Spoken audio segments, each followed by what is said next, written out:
Hi there, I'm Jill Jackson, and I'm speaking today with Council on National Security and Immigration leader Rick Ozzie Nelson. Nelson served on the National Security Council staff of President George W. Bush and is a founding member of the National Counterterrorism Center. We're talking today about Afghan refugees who assisted U.S. war efforts over the last 2 decades and were recently evacuated to the U.S.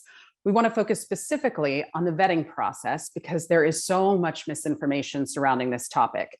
Ozzie, you worked with Afghans when you served as a U.S. Navy officer there. Tell us a bit about the Afghans you worked with.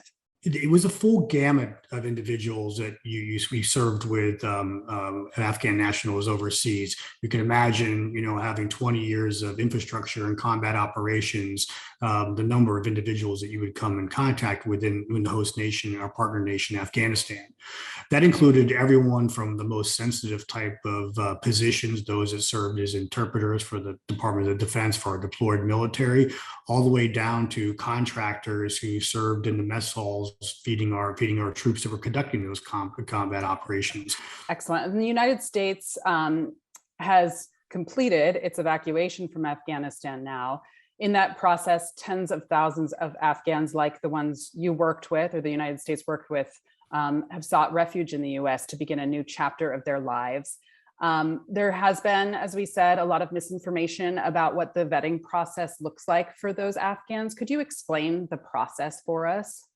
Before they left Afghanistan and got on the planes, they went through a cursory screening by our troops on the ground there and our intelligence officials that were on the ground there that included biometric and name checks.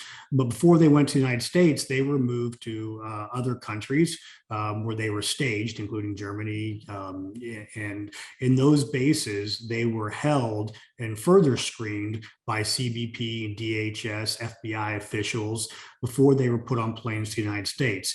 If any derogatory information was found on those individuals, or not even derogatory information, incomplete information, those individuals were not moved to the United States. Only after getting a clear evaluation of their identity and the threat level was determined to be low, then those individuals were moved to the United States. And again, once they entered the United States at the airports, they went through a health screening and another evaluation. And then they were moved to a military base, a secure facility. And at those facilities, currently where over 55,000 Afghans still reside, 124,000 about were evacuated, but 55 are currently in bases in the United States. Those individuals are going through additional screenings. It's only once that those screenings are complete and there is a path for them to leave the base, a sponsor family, or if they're part of the special immigrant visa, can they then leave the base? So it's actually a multi-level, a tiered approach to security screening that all of these Afghans have gone through. That sounds very thorough, but there are still some lawmakers who say these refugees weren't vetted and that some might pose a threat to the United States. What's your response to that claim? My response is the good news is that the process has worked because there have been a very few number of individuals that have been identified with derogatory information, and they were identified in the process and they have not moved on towards the United States. The number one rule out of this vetting process that the US government has is that no individuals that are at risk will move to the United States. If we cannot confirm their identity, if they are determined to have any derogatory information or insufficient information to move to the United States, they simply do not go. Can you tell me a little bit about the databases, that the information that we have on these Afghans already that's being checked as part of the vetting process? It's quite robust. Again, as part of this large apparatus that we've built since 9/11, it includes a significant number of biometric databases, and biometrics are like fingerprints and iris scans, facial shots, photographs. The Department of Homeland Security has its database called the IDENT database. FBI has the Next Generation Identification database. Even the Department of Defense has what's called ABIS, its database. And so these are 3 separate databases that actually can work in concert with each other to confirm information. And the sources of those biometrics, from the last 20 years have come from a variety of sources. It's everything from the original screening. If you were an interpreter, or if you were working with the State Department, or if you were working as somebody who helped in the mess hall, you went through a screening process. And depending on your levels of access, that could be a pretty significant screening process. But at minimum, it included fingerprints, it included iris scans, it included a photograph. So we have all that. The Department of Defense also, acquired a lot of fingerprints off of IEDs and weapons and stuff like that.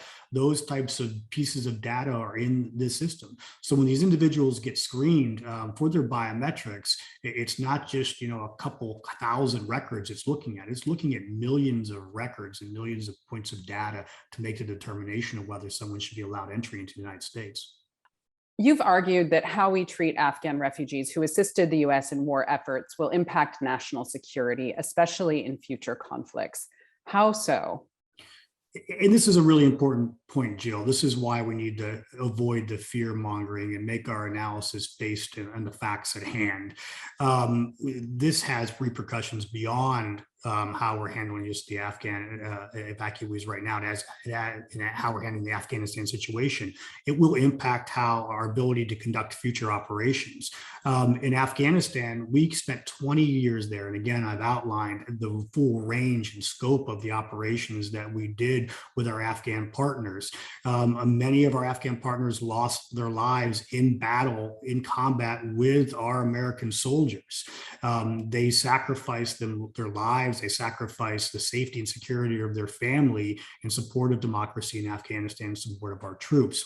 The world will be watching how we respond to them, because we're doing this. We are engaging partners throughout the world, whether it's in Africa or Asia.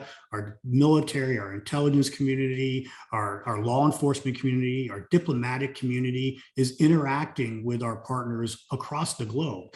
And if they see that America won't stick to its commitments, that won't be there after when the going gets tough, then they're less likely to invest in their relationship with the United States. They'll be less likely to take those risks that they need to take on behalf of American interests in those areas. So it undermines us not only tactically in our ability to conduct operations, because there won't be a level of trust that's required to conduct very sensitive and difficult and dangerous operations. And that doesn't mean just military, that means diplomatic as well. It ultimately will impact our ability to strategically influence areas and strategically execute the American national security and foreign policy goals. And then lastly, I think it does affect us on the terrorism front. We've been very successful in the war on terrorism. It's a testament to a large in part to our operations in Afghanistan. And the terrorists will see how we handle our relationship with our Afghan partners. And if they know that that Americans won't stick to their commitments, that might encourage them or empower them to conduct operations in nations where maybe our relationships aren't as strong with our host nation partners. And we can't have that happen, because we have to remain vigilant in the war against terrorism.